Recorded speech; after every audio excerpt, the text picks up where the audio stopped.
মির্জা ফখরুল ইসলাম আলমগীরের হেয়ার রোডের বাসার সামনে রয়েছেন আমাদের সহকর্মী মোহন ইসলাম। আমরা সরাসরি সেখানে যুক্ত হচ্ছি।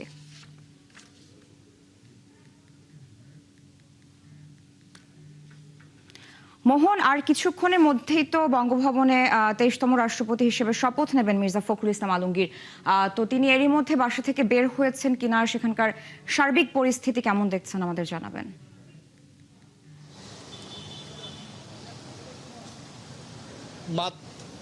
সারা মাত্রই আসলে বের হয়ে গেলেন নবনির্বাচিত রাষ্ট্রপতি মির্জা ফখরুল ইসলাম আলমগীর, যিনি